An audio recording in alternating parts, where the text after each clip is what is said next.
ವಿಕಲಚೇತನರ ಸುದ್ದಿ ಬುಲೆಟಿನ್. ಭಾರತ, ಕರ್ನಾಟಕ, ಜಗತ್ತು. ವರದಿಯ ಅವಧಿ ಜೂನ್ 21, 2026 ಜೂನ್ 30, 2026. ಪ್ರಸ್ತುತಿ Udan empowerment trust, radio Udan.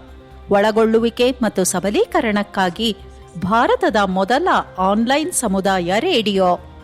ಭಾರತದ 28 ರಾಜ್ಯಗಳು ಹಾಗೂ 100ಕ್ಕೂ ಹೆಚ್ಚು ದೇಶಗಳ ಶ್ರೋತೃಗಳನ್ನು ತಲುಪುತ್ತಿದೆ. ಉಡಾನ್ ಎಂಪವರ್ಮೆಂಟ್ ಟ್ರಸ್ಟ್ನ ಸಂಪಾದಕೀಯ ನುಡಿ. ಈ ಪಾಕ್ಷಿಕ ಬುಲೆಟಿನ್ 2026 ಜೂನ್ ತಿಂಗಳ ಕೊನೆಯ 10 ದಿನಗಳಲ್ಲಿ ವಿಕಲಚೇತನರ ಕ್ಷೇತ್ರದಲ್ಲಿ ನಡೆದ ಪ್ರಮುಖ ಬೆಳವಣಿಗೆಗಳನ್ನು ಒಂದೆಡೆ ಸಂಗ್ರಹಿಸಿದೆ. ಭಾರತದ ರಾಷ್ಟ್ರೀಯ ನೀತಿ ಮತ್ತು ಕಾನೂನು ಮೈಲುಗಲ್ಲುಗಳಿಂದ ಹಿಡಿದು ಕರ್ನಾಟಕದ ಸುದ್ದಿಗಳವರೆಗೆ ಹಾಗೂ ಜಗತ್ತಿನಾದ್ಯಂತ ಪ್ರಮುಖ ಸುದ್ದಿಗಳವರೆಗೆ. ವಿಕಲಚೇತನರ ಹಕ್ಕುಗಳ ಕಾಯ್ದೆ RPWD ಆಕ್ಟ್ 2016ರ 10ನೇ ವಾರ್ಷಿಕೋತ್ಸವದ ವರ್ಷದಲ್ಲಿ ದೇಶವು ಸಾಗುತ್ತಿರುವಾಗ ಮತ್ತು ವಿಶ್ವಸಂಸ್ಥೆಯ ವಿಕಲಚೇತನರ ಹಕ್ಕುಗಳ ಒಡಂಬಡಿಕೆ UNCRPDಗೆ 20 ವರ್ಷ ತುಂಬಿರುವ ಈ ಸಂದರ್ಭದಲ್ಲಿ ನಮ್ಮ ಸಮುದಾಯಕ್ಕೆ ಮಹತ್ವದ ಸುದ್ದಿಗಳಿಂದ ಈ ಅವಧಿ ಸಮೃದ್ಧವಾಗಿತ್ತು. ಎಲ್ಲರಿಗೂ ಲಭ್ಯವಾಗುವ ಮಾಹಿತಿಯ ಆಶಯದೊಂದಿಗೆ ಉಡಾನ್ ಎಂಪವರ್ಮೆಂಟ್ ಟ್ರಸ್ಟ್ ಈ ಸಂಕಲನವನ್ನು ಪ್ರಸ್ತುತಪಡಿಸುತ್ತಿದೆ.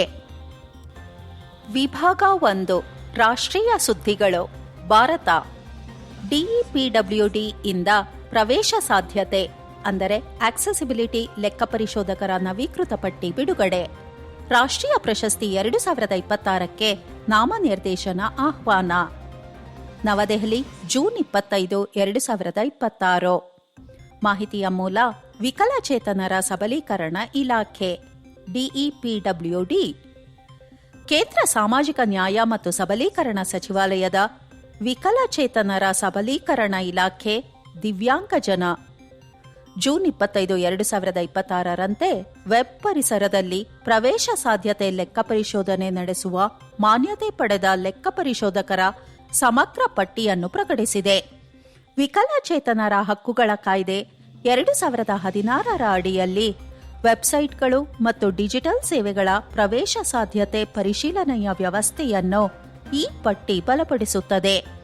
ಇದೇ ಅವಧಿಯಲ್ಲಿ 2026ನೇ ಸಾಲಿನ ವಿಕಲಚೇತನರ ಸಬಲೀಕರಣ ರಾಷ್ಟ್ರೀಯ ಪ್ರಶಸ್ತಿಗಳಿಗೆ ಆನ್ಲೈನ್ ಅರ್ಜಿ ನಾಮನಿರ್ದೇಶನಗಳನ್ನು ಇಲಾಖೆ ಆಹ್ವಾನಿಸಿದೆ.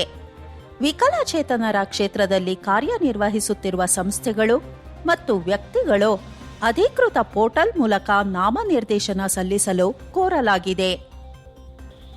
ಬಿಹಾರದ ಭಾಗಲ್ಪುರದಲ್ಲಿ ವಿಶೇಷ ಶಿಬಿರ. 500ಕ್ಕೂ ಹೆಚ್ಚು ಸಹಾಯಕ ಸಾಧನಗಳ ವಿತರಣೆ. ಭಾಗಲ್ಪುರ, ಬಿಹಾರ. ಜೂನ್ 26, 2026. ಭಾಗಲ್ಪುರದ ಕಹಲ್ಗಾಂವ್ ಪ್ರದೇಶದಲ್ಲಿ ಗುರುವಾರ ಜೂನ್ 26, 2026ರಂದು ವಿಶೇಷ ವಿತರಣಾ ಶಿಬಿರವನ್ನು ಆಯೋಜಿಸಲಾಗಿತ್ತು.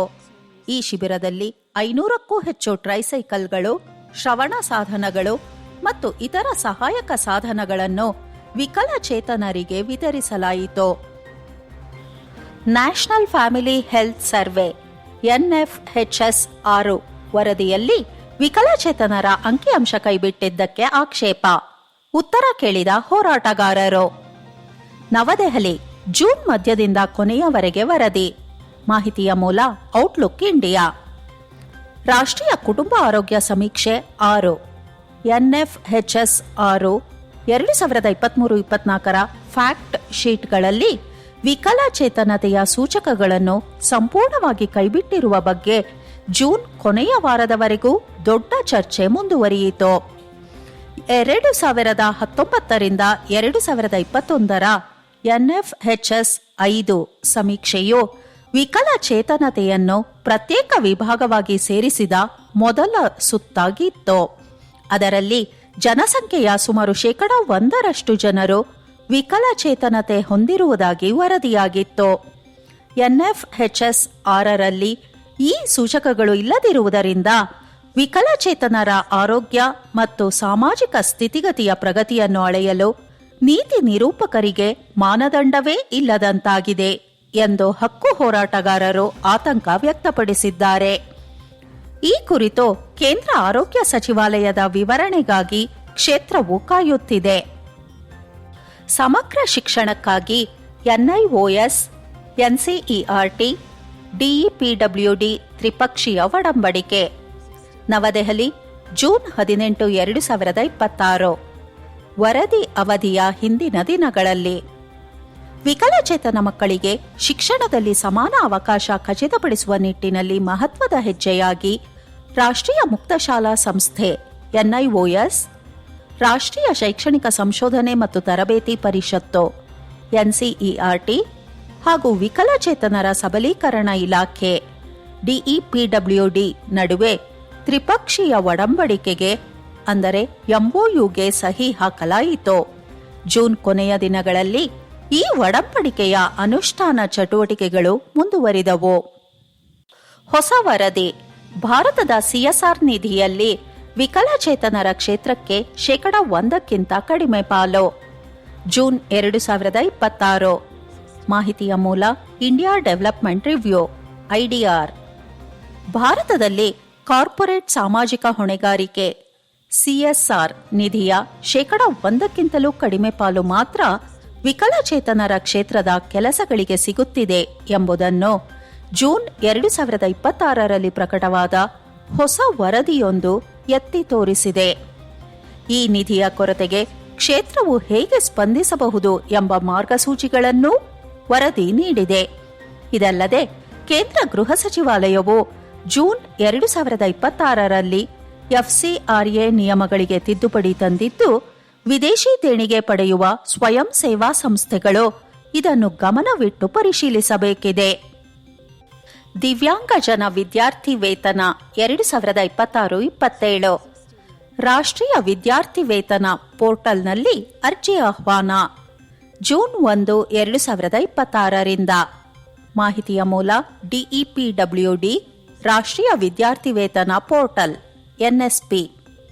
40% ಅಥವಾ ಅದಕ್ಕಿಂತ ಹೆಚ್ಚಿನ ಮಾನದಂಡ ವಿಕಲಚೇತನತೆ ಅಂದರೆ ಬೆಂಚ್ ಮಾರ್ಕ್ ಡಿಸೆಬಿಲಿಟಿ ಹೊಂದಿರುವ ವಿದ್ಯಾರ್ಥಿಗಳಿಗಾಗಿ 2026-27ನೇ ಶೈಕ್ಷಣಿಕ ಸಾಲಿನ ಪ್ರೀ ಮೆಟ್ರಿಕ್, ಪೋಸ್ಟ್ ಮೆಟ್ರಿಕ್ ಮತ್ತು ಟಾಪ್ ಕ್ಲಾಸ್ ಶಿಕ್ಷಣ ವಿದ್ಯಾರ್ಥಿ ವೇತನಗಳಿಗೆ ಜೂನ್ 1, 2026ರಿಂದ ರಾಷ್ಟ್ರೀಯ ವಿದ್ಯಾರ್ಥಿ ವೇತನ ಪೋರ್ಟಲ್ ಎನ್ಎಸ್ಪಿ ಮೂಲಕ ಆನ್ಲೈನ್ ಅರ್ಜಿ ಆರಂಭವಾಗಿದೆ. ಪ್ರೀ ಮೆಟ್ರಿಕ್ ಅರ್ಜಿಗೆ ಕೊನೆಯ ದಿನಾಂಕ ಆಗಸ್ಟ್ 31, 2026.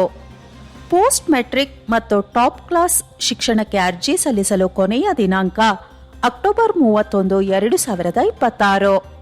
ವಿಕಲಚೇತನತೆ ಪ್ರಮಾಣಪತ್ರ, ಬ್ಯಾಂಕ್ ಪಾಸ್ಬುಕ್, ಆಧಾರ್ ಮತ್ತು ಆದಾಯ ಪ್ರಮಾಣಪತ್ರವನ್ನು ಸಿದ್ಧವಾಗಿಟ್ಟುಕೊಳ್ಳಲು ವಿದ್ಯಾರ್ಥಿಗಳಿಗೆ ಸೂಚಿಸಲಾಗಿದೆ. ಅರ್ಹ ವಿದ್ಯಾರ್ಥಿಗಳು ಗಡುವಿಗೆ ಮುಂಚಿತವಾಗಿಯೇ ಅರ್ಜಿ ಸಲ್ಲಿಸಬೇಕೆಂದು ನಾವು ಕೋರುತ್ತೇವೆ. ಅನುಷ್ಠಾನ ವೀಕ್ಷಣೆ. ಬಜೆಟ್ನ ಹೊಸ ದಿವ್ಯಾಂಗಜನ ಯೋಜನೆಗಳ ಕಾರ್ಯ ಪ್ರಗತಿ. ನವದೆಹಲಿ, ಜೂನ್ 2026 ಉದ್ದಕ್ಕೂ ಕೇಂದ್ರ ಬಜೆಟ್ 2026-27ರಲ್ಲಿ ಘೋಷಿಸಲಾದ 2 ಪ್ರಮುಖ ಯೋಜನೆಗಳ ಕ್ಷೇತ್ರ ಮಟ್ಟದ ಕೆಲಸ ಜೂನ್ ತಿಂಗಳಲ್ಲಿ ಮುಂದುವರಿಯಿತು. ಮೊದಲನೆಯ ಯೋಜನೆ ಮಾಹಿತಿ ತಂತ್ರಜ್ಞಾನ ಐಟಿ ಎವಿಜಿಸಿ ಅಂದರೆ ಅನಿಮೇಷನ್, ವಿಜುವಲ್ ಎಫೆಕ್ಟ್ಸ್, ಗೇಮಿಂಗ್ ಮತ್ತು ಕಾಮಿಕ್ಸ್. ಆತಿಥ್ಯ ಮತ್ತು ಆಹಾರ ಸೇವಾ ಕ್ಷೇತ್ರಗಳಲ್ಲಿ ವಿಕಲಚೇತನರಿಗೆ ಉದ್ಯಮಕ್ಕೆ ಹೊಂದಿಕೆಯಾಗುವ ವಿಶೇಷ ತರಬೇತಿ ನೀಡುವ ದಿವ್ಯಾಂಗಜನ ಕೌಶಲ ಯೋಜನೆ ಹಾಗೂ ಆಲಿಮ್ಕೋ ಮೂಲಕ ಗುಣಮಟ್ಟದ ಸಹಾಯಕ ಸಾಧನಗಳ ಉತ್ಪಾದನೆ ಹೆಚ್ಚಿಸಿ ಕೃತಕ ಬುದ್ಧಿಮತ್ತೆ ಸೇರಿದಂತೆ ಸಂಶೋಧನೆಗೆ ಒತ್ತು ನೀಡಿ ಪಿಎಂ ದಿವ್ಯಾಶಾ ಕೇಂದ್ರಗಳನ್ನು ಬಲಪಡಿಸಿ ಸಹಾಯಕ ಸಾಧನಗಳನ್ನು ನೋಡಿ ಪರೀಕ್ಷಿಸಿ ಖರೀದಿಸಬಹುದಾದ ಆಧುನಿಕ ಅಸಿಸ್ಟಿವ್ ಟೆಕ್ನಾಲಜಿ ಮಾರ್ಟ್ಗಳನ್ನು ಸ್ಥಾಪಿಸುವ ದಿವ್ಯಾಂಗ ಸಹಾರ ಯೋಜನೆ ಎರಡನೆಯ ಯೋಜನೆಯಾಗಿದೆ. ಕಾನೂನು ವೀಕ್ಷಣೆ. ಆರ್ಪಿಡಬ್ಲ್ಯೂಡಿ ಕಾಯ್ದೆಯ ನ್ಯಾಯಶಾಸ್ತ್ರವನ್ನು ಬಲಪಡಿಸುತ್ತಿರುವ ನ್ಯಾಯಾಲಯಗಳು. ಭಾರತದಾದ್ಯಂತ ಜೂನ್ 2026. ಸರ್ಕಾರಿ ಉದ್ಯೋಗದಲ್ಲಿ ನೇಮಕಾತಿ ಪ್ರಕ್ರಿಯೆಗಳನ್ನು ಆರ್ಪಿಡಬ್ಲ್ಯೂಡಿ ಕಾಯ್ದೆಗೆ ಹೊಂದಿಸಬೇಕೆಂಬ ರಾಜ್ಯದ ಹೊಣೆಯನ್ನು ಪುನರುಚ್ಚರಿಸಿದ ಸುಧಾಂಶು ಕರ್ದಂ ವರ್ಸಸ್ ಭಾರತದ ಮಹಾಲೇಖಪಾಲರು ಸಿಎಜಿ ತೀರ್ಪು ಹಾಗೂ ಸಮಂಜಸ ಸೌಲಭ್ಯವನ್ನು ಅಂದರೆ ರೀಸನಬಲ್ ಅಕಾಮಡೇಷನ್ ಅನ್ನು ಮೂಲಭೂತ ಹಕ್ಕು ಎಂದು ಘೋಷಿಸಿದ ಸುಜಾತಾ ಬೋರಾ ವರ್ಸಸ್ ಕೋಲ್ ಇಂಡಿಯಾ ಲಿಮಿಟೆಡ್ ಸೇರಿದಂತೆ ಸುಪ್ರೀಂ ಕೋರ್ಟ್ನ 2026ರ ತೀರ್ಪುಗಳ ಬೆನ್ನಲ್ಲೇ ಉದ್ಯೋಗ ಮೀಸಲಾತಿ, ಪ್ರವೇಶ ಸಾಧ್ಯ ಪರೀಕ್ಷೆಗಳು ಮತ್ತು ಸಮಗ್ರ ಶಿಕ್ಷಣ ಕುರಿತ ಪ್ರಕರಣಗಳ ವಿಚಾರಣೆಯನ್ನು ದೇಶದ ವಿವಿಧ ಹೈಕೋರ್ಟ್ಗಳು ಮತ್ತು ನ್ಯಾಯಮಂಡಳಿಗಳು ಮುಂದುವರಿಸಿದವು. ಆರ್ಪಿಡಬ್ಲ್ಯೂಡಿ ಕಾಯ್ದೆಯ ಅನುಸೂಚಿಗೆ ತಿದ್ದುಪಡಿ ತರುವ ಡಿಇಪಿಡಬ್ಲ್ಯೂಡಿ ಇಲಾಖೆಯ ಮೇ 22, 2026ರ ಅಧಿಸೂಚನೆ ಕೂಡ ಈ ಪಾಕ್ಷಿಕದಲ್ಲಿ ಕ್ಷೇತ್ರದ ಪ್ರಮುಖ ಚರ್ಚಾ ವಿಷಯವಾಗಿತ್ತು. ವಿಭಾಗ 2 ಕರ್ನಾಟಕ ವಿಶೇಷ. ಆರ್ಪಿಡಬ್ಲ್ಯೂಡಿ ಕಾಯ್ದೆ ಅನುಷ್ಠಾನಕ್ಕೆ ರಾಜ್ಯ ಆಯುಕ್ತರ ಕಚೇರಿಯ ನಿರಂತರ ಒತ್ತು. ಬೆಂಗಳೂರು, ಜೂನ್ 2026. ಶ್ರೀ ದಾಸ್ ಸೂರ್ಯವಂಶಿ ಅವರ ನೇತೃತ್ವದ ಕರ್ನಾಟಕ ವಿಕಲಚೇತನರ ಹಕ್ಕುಗಳ ಕಾಯ್ದೆಯ ರಾಜ್ಯ ಆಯುಕ್ತರ ಕಚೇರಿಯು ರಾಜ್ಯಾದ್ಯಂತ ಕುಂದುಕೊರತೆ ಪರಿಹಾರ, ಸರ್ಕಾರಿ ಉದ್ಯೋಗ ಮೀಸಲಾತಿಯ ಮೇಲ್ವಿಚಾರಣೆ ಹಾಗೂ ಅಡೆತಡೆರಹಿತ ಕಟ್ಟಡ ಪರಿಸರ ಕುರಿತ ಸಮನ್ವಿತ ಮಾರ್ಗಸೂಚಿಗಳ ಅಂದರೆ ಹಾರ್ಮೋನೈಸ್ಡ್ ಗೈಡ್ಲೈನ್ಸ್ ಅನ್ವಯ ಇಲಾಖೆಗಳಿಗೆ ನಿರ್ದೇಶನ ಸೇರಿದಂತೆ ಆರ್ಪಿಡಬ್ಲ್ಯೂಡಿ ಕಾಯ್ದೆ 2016ರ ಅನುಷ್ಠಾನದ ಕೆಲಸವನ್ನು ಮುಂದುವರಿಸಿದೆ. ಹಕ್ಕುಗಳ ನಿರಾಕರಣೆ ಎದುರಿಸುತ್ತಿರುವ ಕರ್ನಾಟಕದ ವಿಕಲಚೇತನರು ಬೆಂಗಳೂರಿನಲ್ಲಿರುವ ಆಯುಕ್ತರ ಕಚೇರಿಯನ್ನು ಸಂಪರ್ಕಿಸಬಹುದು. 2026 ಕಾರ್ಯಾಚರಣೆಯ ವರ್ಷವಾಗಲಿ. ಬೆಂಗಳೂರಿನ ಸಿಬಿಎಂ ಇಂಡಿಯಾ ಟ್ರಸ್ಟ್ ಕರೆ. ಬೆಂಗಳೂರು 2026ರ ಉದ್ದಕ್ಕೂ ನಡೆಯುತ್ತಿರುವ ಅಭಿಯಾನ. ಬೆಂಗಳೂರಿನಲ್ಲಿ ಕೇಂದ್ರ ಕಚೇರಿ ಹೊಂದಿರುವ ಸಿಬಿಎಂ ಇಂಡಿಯಾ ಟ್ರಸ್ಟ್ 2026ನೇ ವರ್ಷವನ್ನು ವಿಕಲಚೇತನರ ಒಳಗೊಳ್ಳುವಿಕೆಯ ಕಾರ್ಯಾಚರಣೆಯ ವರ್ಷವಾಗಿ ಪರಿಗಣಿಸಬೇಕು ಎಂದು ಪ್ರತಿಪಾದಿಸುತ್ತಿದೆ. ವಿಕಲಚೇತನರು ಕೇವಲ ಫಲಾನುಭವಿಗಳಾಗಿರದೆ ನಾಯಕರು ಮತ್ತು ನಿರ್ಧಾರ ಕೈಗೊಳ್ಳುವವರಾದಾಗ ಒಳಗೊಳ್ಳುವಿಕೆ ಅತ್ಯುತ್ತಮವಾಗಿ ಕೆಲಸ ಮಾಡುತ್ತದೆ ಎಂಬುದು ಟ್ರಸ್ಟ್ನ ಕಾರ್ಯನಿರ್ವಾಹಕ ನಿರ್ದೇಶಕ ಸೋನಿ ಥಾಮಸ್ ಅವರ ಅಭಿಪ್ರಾಯ. ಕರ್ನಾಟಕ ಯೋಜನೆಗಳ ಮಾಹಿತಿ. ರಾಜ್ಯದ ವಿಕಲಚೇತನರಿಗೆ ಲಭ್ಯವಿರುವ ಸೌಲಭ್ಯಗಳು. ಕರ್ನಾಟಕ ಚಾಲ್ತಿಯಲ್ಲಿರುವ ಯೋಜನೆಗಳು, ಓದುಗರ ಮಾರ್ಗದರ್ಶಿ. ನಮ್ಮ ಕನ್ನಡ ಶ್ರೋತೃಗಳು ಮತ್ತು ಓದುಗರಿಗಾಗಿ ಕರ್ನಾಟಕ ಸರ್ಕಾರದ ವಿಕಲಚೇತನರ ಹಾಗೂ ಹಿರಿಯ ನಾಗರಿಕರ ಸಬಲೀಕರಣ ಇಲಾಖೆಯ ಮೂಲಕ ಲಭ್ಯವಿರುವ ಪ್ರಮುಖ ಸೌಲಭ್ಯಗಳ ಸಂಕ್ಷಿಪ್ತ ನೆನಪೋಲೆ ಇಲ್ಲಿದೆ. ವಿಕಲಚೇತನರಿಗೆ ಮಾಸಿಕ ನಿರ್ವಹಣಾ ಭತ್ಯೆ. ಇಂತಹ ಭತ್ಯೆಯನ್ನು ಜಾರಿಗೊಳಿಸಿದ ಭಾರತದ ಮೊದಲ ರಾಜ್ಯ ಕರ್ನಾಟಕ. ವಿಕಲಚೇತನ ವಿದ್ಯಾರ್ಥಿಗಳಿಗೆ Karnataka E pass, post matric ವಿದ್ಯಾರ್ಥಿ ವೇತನ, ಸಾರ್ವಜನಿಕ ಪರೀಕ್ಷೆಗಳಲ್ಲಿ 60%ಕ್ಕಿಂತ ಹೆಚ್ಚು ಅಂಕ ಗಳಿಸಿದ ಪ್ರತಿಭಾವಂತ ವಿದ್ಯಾರ್ಥಿಗಳಿಗೆ ಪ್ರೋತ್ಸಾಹ ಬಹುಮಾನ. ಅಂಧರು ಮತ್ತು ಇತರ ವಿಕಲಚೇತನರಿಗೆ ಕೆಎಸ್ಆರ್ಟಿಸಿ ಬಸ್ಗಳಲ್ಲಿ ಉಚಿತ ಬಸ್ ಪಾಸ್. ಸಾಧನ ಸಲಕರಣೆ ಯೋಜನೆ. ತ್ರಿಚಕ್ರ ವಾಹನಗಳು, ಶ್ರವಣ ಸಾಧನಗಳು, ಕೃತಕ ಅಂಗಗಳು, ಬ್ರೈಲ್ ಗಡಿಯಾರಗಳು ಮತ್ತು ಬಿಳಿ ಕೋಲುಗಳು. ಆಧಾರ ಸ್ವಯಂ ಉದ್ಯೋಗ ಯೋಜನೆ. ಬ್ಯಾಂಕ್ ಸಾಲಕ್ಕೆ ಜೋಡಿಸಿ ಯೋಜನಾ ವೆಚ್ಚದ 50%ರವರೆಗೆ ಸಹಾಯಧನ. ರಾಜ್ಯ ಸರ್ಕಾರಿ ಉದ್ಯೋಗದಲ್ಲಿ ಗ್ರೂಪ್ ಎ ಮತ್ತು ಗ್ರೂಪ್ ಬಿ ಹುದ್ದೆಗಳಲ್ಲಿ 3% ಮೀಸಲಾತಿ, ಗ್ರೂಪ್ ಸಿ ಮತ್ತು ಗ್ರೂಪ್ ಡಿ ಹುದ್ದೆಗಳಲ್ಲಿ 5% ಮೀಸಲಾತಿ. ಕೊನೆಯ ಮೈಲಿಯವರೆಗೆ ಆರೋಗ್ಯ. ರಾಷ್ಟ್ರ ಮಟ್ಟದಲ್ಲಿ ಗಮನ ಸೆಳೆದ ಕರ್ನಾಟಕದ ಕ್ಷೇತ್ರಾನುಭವ. ಕರ್ನಾಟಕ, ಜೂನ್ 2026. ಮಾಹಿತಿಯ ಮೂಲ ಇಂಡಿಯಾ ಡೆವಲಪ್ಮೆಂಟ್ ರಿವ್ಯೂ. ಕರ್ನಾಟಕದ ಕ್ಷೇತ್ರ ಕಾರ್ಯದ ಆಧಾರದ ಮೇಲೆ ಜೂನ್ 2026ರಲ್ಲಿ ಪ್ರಕಟವಾದ ವಿಶೇಷ ಲೇಖನವೊಂದು ವಿಕಲಚೇತನರು ಮತ್ತು ದೀರ್ಘಕಾಲದ ಕಾಯಿಲೆ ಇರುವವರೂ ಸೇರಿದಂತೆ ಗ್ರಾಮೀಣ ರೋಗಿಗಳು ದೂರದ ಸೌಲಭ್ಯಗಳು ಮತ್ತು ಒತ್ತಡದಲ್ಲಿರುವ ಸ್ಥಳೀಯ ವ್ಯವಸ್ಥೆಗಳಿಂದಾಗಿ ಉಪಶಮನ ಅಂದರೆ ಪ್ಯಾಲಿಯೇಟಿವ್ ಮತ್ತು ಆರೋಗ್ಯ ಬೆಂಬಲ ಸೇವೆಗಳನ್ನು ಹೇಗೆ ಪಡೆಯಲಾಗುತ್ತಿಲ್ಲ ಎಂಬುದನ್ನು ಪರಿಶೀಲಿಸಿ ಕರ್ನಾಟಕದ ಹಳ್ಳಿಗಳಲ್ಲಿ ಯಶಸ್ವಿಯಾಗಿರುವ ಸಮುದಾಯ ಆಧಾರಿತ ಮಾದರಿಗಳನ್ನು ದಾಖಲಿಸಿದೆ. ವಿಭಾಗ 3 ಅಂತಾರಾಷ್ಟ್ರೀಯ ಸುದ್ದಿಗಳು. ಸಿಆರ್ಪಿಡಿಗೆ 20 ವರ್ಷ. ಜಾಗತಿಕ ಕಾರ್ಯಸೂಚಿ ರೂಪಿಸಿದ ಸಿಒಎಸ್ಪಿ 19 ಫಲಿತಾಂಶಗಳು. ವಿಶ್ವಸಂಸ್ಥೆ ಕೇಂದ್ರ ಕಚೇರಿ ನ್ಯೂಯಾರ್ಕ್. ಅಧಿವೇಶನ ಜೂನ್ 9ರಿಂದ ಜೂನ್ 11, 2026. ಜೂನ್ ಕೊನೆಯವರೆಗೂ ಅನುಸರಣಾ ಚಟುವಟಿಕೆಗಳು. ವಿಶ್ವಸಂಸ್ಥೆಯ ವಿಕಲಚೇತನರ ಹಕ್ಕುಗಳ ಒಡಂಬಡಿಕೆ ಸಿಆರ್ಪಿಡಿಯ ಸದಸ್ಯ ರಾಷ್ಟ್ರಗಳ 19ನೇ ಸಮ್ಮೇಳನ ಸಿಒಎಸ್ಪಿ 19. ಸಿಆರ್ಪಿಡಿಗೆ 20 ವರ್ಷ. ಸಾಧನೆಗಳ ಸಂಭ್ರಮ ಮತ್ತು ಬಲವರ್ಧನೆ. ಬದಲಾಗುತ್ತಿರುವ ಜಗತ್ತಿನಲ್ಲಿ ಅನುಷ್ಠಾನದ ಮುಂದಿನ ಹಂತದ ರೂಪುರೇಷೆ ಎಂಬ ಘೋಷವಾಕ್ಯದಡಿ ಜೂನ್ 9ರಿಂದ ಜೂನ್ 11, 2026 ನಡೆಯಿತು. ಶೋಷಣೆ, ಹಿಂಸೆ ಮತ್ತು ದೌರ್ಜನ್ಯ ಮುಕ್ತ ಜಗತ್ತು, ಸ್ವಾಯತ್ತತೆ ಮತ್ತು ಸ್ವಾತಂತ್ರ್ಯಕ್ಕಾಗಿ ಆರೈಕೆ ಮತ್ತು ಬೆಂಬಲ ವ್ಯವಸ್ಥೆಗಳ ಬಲವರ್ಧನೆ ಹಾಗೂ ರಾಜಕೀಯ ಮತ್ತು ಸಾರ್ವಜನಿಕ ಜೀವನದಲ್ಲಿ ಭಾಗವಹಿಸುವಿಕೆಯಿಂದ ಪ್ರಾತಿನಿಧ್ಯದವರೆಗಿನ ಪಯಣ. ಈ 3 ವಿಷಯಗಳ ಮೇಲೆ ಸಮ್ಮೇಳನ ಕೇಂದ್ರೀಕರಿಸಿತ್ತು. ಅಮೆರಿಕ ವಿಮಾನಯಾನ ಪ್ರವೇಶ ಸಾಧ್ಯತೆಯ ಹೊಸ ನಿಯಮ ಜಾರಿಗೆ. ಅಮೆರಿಕ ಸಂಯುಕ್ತ ಸಂಸ್ಥಾನ ಜೂನ್ 2026 ದ್ವಿತೀಯಾರ್ಧದಲ್ಲಿ ಅನುಸರಣೆಯ ಗಡುವು.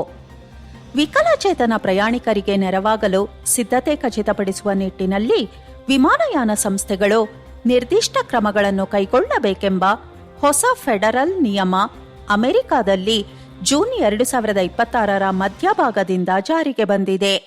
ಈ ನಿಯಮದಿಂದ ನೆರವಿನ ಗುಣಮಟ್ಟ, ಗಾಲಿ ಕುರ್ಚಿ ನಿರ್ವಹಣೆ ಮತ್ತು ಸಿಬ್ಬಂದಿ ಸಿದ್ಧತೆ ಸುಧಾರಿಸುವ ನಿರೀಕ್ಷೆ ಇದೆ. ಸಾವಿರಾರು ವಿಕಲಚೇತನ ಕ್ರೀಡಾಪಟುಗಳ ರಾಷ್ಟ್ರೀಯ ಸ್ಪರ್ಧೆ. ಪ್ರಸಾರ ಸೌಲಭ್ಯದೊಂದಿಗೆ ಹೊಸ ಮನ್ನಣೆ. ಅಮೆರಿಕ ಸಂಯುಕ್ತ ಸಂಸ್ಥಾನ ಜೂನ್ 2026 ಕೊನೆಯ ವಾರ. ಹಲವು ವರ್ಷಗಳ ನಂತರ ಇದೇ ಮೊದಲ ಬಾರಿಗೆ ಅಮೆರಿಕದ ವಿವಿಧ ಭಾಗಗಳಿಂದ ಸಾವಿರಾರು ವಿಕಲಚೇತನ ಕ್ರೀಡಾಪಟುಗಳು 1 ವಾರದ ರಾಷ್ಟ್ರೀಯ ಸ್ಪರ್ಧೆಗಾಗಿ ಒಂದೆಡೆ ಸೇರಿದರು. ಸ್ಪರ್ಧೆಯ ಬಹುಪಾಲು ಭಾಗ ದೂರದರ್ಶನ ಪ್ರಸಾರ ಕಂಡಿತು. ಪ್ಯಾರಾ ಮತ್ತು ಸ್ಪೆಷಲ್ ಒಲಿಂಪಿಕ್ಸ್ ಕ್ರೀಡೆಗಳ ಜಾಗತಿಕ ಗೋಚರತೆಗೆ ಇದೊಂದು ಮಹತ್ವದ ಕ್ಷಣ. ಬಾಹ್ಯಾಕಾಶ ಕಕ್ಷೆ ತಲುಪಲಿರುವ ಮೊದಲ ದೈಹಿಕ ವಿಕಲಚೇತನ ವ್ಯಕ್ತಿ, ಮಾಜಿ ಪ್ಯಾರಾಲಿಂಪಿಯನ್ ಸಿದ್ಧತೆ. ಅಂತಾರಾಷ್ಟ್ರೀಯ ಜೂನ್ 2026 ವರದಿ. ಭೂಮಿಯಾಚೆಗೂ ಪ್ರವೇಶ ಸಾಧ್ಯತೆಯ ಸಂದೇಶ ಸಾರುವ ಸ್ಫೂರ್ತಿದಾಯಕ ಮೈಲಿಗಲ್ಲಿನಲ್ಲಿ ಮಾಜಿ ಪ್ಯಾರಾಲಿಂಪಿಯನ್ ಒಬ್ಬರು ಬಾಹ್ಯಾಕಾಶ ಕಕ್ಷೆ ತಲುಪುವ ಮೊದಲ ದೈಹಿಕ ವಿಕಲಚೇತನ ವ್ಯಕ್ತಿಯಾಗುವ ಹಾದಿಯಲ್ಲಿದ್ದಾರೆ. ಒಳಗೊಳ್ಳುವಿಕೆಯ ಸಂವಾದವು ರ್ಯಾಂಪ್ ಮತ್ತು ಮೀಸಲಾತಿಯಿಂದ ರಾಕೆಟ್ವರೆಗೆ ಎಷ್ಟು ದೂರ ಸಾಗಿದೆ ಎಂಬುದನ್ನು ಇದು ಸಂಕೇತಿಸುತ್ತದೆ. ಅಮೆರಿಕ ವಿಶೇಷ ಶಿಕ್ಷಣ ಆಡಳಿತದಲ್ಲಿ ಮಹತ್ವದ ಬದಲಾವಣೆ. ಕಾನೂನು ಸವಾಲುಗಳು. ವಾಷಿಂಗ್ಟನ್ ಡಿಸಿ ಜೂನ್ 2026 ಮಧ್ಯದಿಂದ ಕೊನೆಯವರೆಗೆ ಅನೇಕ ವಿಶೇಷ ಶಿಕ್ಷಣ ಕಾರ್ಯಕ್ರಮಗಳ ಜವಾಬ್ದಾರಿಯನ್ನು ಅಮೆರಿಕದ ಶಿಕ್ಷಣ ಇಲಾಖೆಯಿಂದ ಹೊರಗೆ ವರ್ಗಾಯಿಸುವ ಯೋಜನೆಯನ್ನು ಅಮೆರಿಕ ಸರ್ಕಾರ ಮುಂದುವರಿಸಿತು. ಇದೇ ವೇಳೆ ವಿಶೇಷ ಶಿಕ್ಷಕರ ತರಬೇತಿಗಾಗಿ ಮೀಸಲಿಟ್ಟಿದ್ದ ಲಕ್ಷಾಂತರ $, ಅನುದಾನವನ್ನು ಇಲಾಖೆ ಹಠಾತ್ ರದ್ದುಪಡಿಸಿದ ಹಿನ್ನೆಲೆಯಲ್ಲಿ ಹಲವು ರಾಜ್ಯಗಳು ನ್ಯಾಯಾಲಯದ ಮೊರೆ ಹೋಗಿವೆ. ವಿಕಲಚೇತನ ಸಂಬಂಧಿತ ಸೌಲಭ್ಯಗಳ ಅರ್ಹತೆ ನಿರ್ಧರಿಸುವ ಮೆಡಿಕೇಡ್ ವ್ಯವಸ್ಥೆಯ ಹೊಸ ನಿಯಮಗಳ ಬಗ್ಗೆಯೂ ಹೋರಾಟಗಾರರು ಕಳವಳ ವ್ಯಕ್ತಪಡಿಸಿದ್ದಾರೆ. ಸಂಶೋಧನಾ ಸುತ್ತೋಲೆ. ಗರ್ಭಾವಸ್ಥೆಯಲ್ಲಿ ಖಿನ್ನತೆ ನಿವಾರಕ ಔಷಧಿ ಮತ್ತು ಆಟಿಸಂ ಅಪಾಯದ ನಡುವೆ ಗಮನಾರ್ಹ ಸಂಬಂಧವಿಲ್ಲ. ಅಂತಾರಾಷ್ಟ್ರೀಯ ಜೂನ್ 19, 2026 ವರದಿ. ಪೋಷಕರ ಖಿನ್ನತೆ ಮತ್ತು ಮಕ್ಕಳ ನರಬೆಳವಣಿಗೆ ಸಂಬಂಧಿ ಸ್ಥಿತಿಗಳ ನಡುವೆ ಬಲವಾದ ಸಂಬಂಧವಿದ್ದರೂ ಗರ್ಭಾವಸ್ಥೆಯಲ್ಲಿ ಖಿನ್ನತೆ ನಿವಾರಕ ಔಷಧಿ ಸೇವಿಸುವುದರಿಂದ ಮಗುವಿಗೆ ಆಟಿಸಂ ಬರುವ ಅಪಾಯ ಗಮನಾರ್ಹವಾಗಿ ಹೆಚ್ಚುವುದಿಲ್ಲ ಎಂದು ಜೂನ್ 2026 ವರದಿಯಾದ ಹೊಸ ಸಂಶೋಧನೆ ಕಂಡುಕೊಂಡಿದೆ.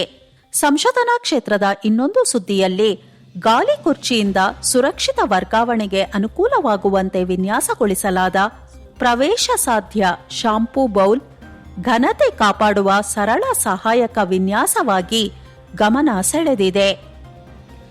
ಮೂಲಗಳ ಕುರಿತು ಸೂಚನೆ. ಈ ಬುಲೆಟಿನ್ ಅನ್ನು ವಿಕಲಚೇತನರ ಸಬಲೀಕರಣ ಇಲಾಖೆ DEPWD, outlook India, India development review, ವಿಶ್ವಸಂಸ್ಥೆ UNDESA, ಡಿಸೆಬಿಲಿಟಿ ಸ್ಕೂಪ್ ಸೇರಿದಂತೆ ಸಾರ್ವಜನಿಕವಾಗಿ ಲಭ್ಯವಿರುವ ಸುದ್ದಿ ವರದಿಗಳು ಮತ್ತು ಅಧಿಕೃತ ಪ್ರಕಟಣೆಗಳಿಂದ ಸಂಕಲಿಸಲಾಗಿದೆ. ದಿನಾಂಕಗಳು ವರದಿಯಾದ ಪ್ರಕಟಣೆ ಅಥವಾ ಘಟನೆಯ ದಿನಾಂಕಗಳನ್ನು ಸೂಚಿಸುತ್ತವೆ. ಸಂಪೂರ್ಣತೆಗಾಗಿ ವರದಿಯ ಅವಧಿಗೆ ತಕ್ಷಣ ಮುಂಚಿನ ದಿನಗಳ ಕೆಲವು ಪ್ರಸ್ತುತ ಸುದ್ದಿಗಳನ್ನೂ ಸೇರಿಸಲಾಗಿದೆ. ಯೋಜನೆ ಸಂಬಂಧಿತ ಯಾವುದೇ ಮಾಹಿತಿ ಆಧರಿಸಿ ಕ್ರಮ ಕೈಗೊಳ್ಳುವ ಮೊದಲು ಅಧಿಕೃತ ಮೂಲಗಳಿಂದ ವಿವರ ಖಚಿತಪಡಿಸಿಕೊಳ್ಳಲು ಓದುಗರಿಗೆ ಕೋರಲಾಗಿದೆ.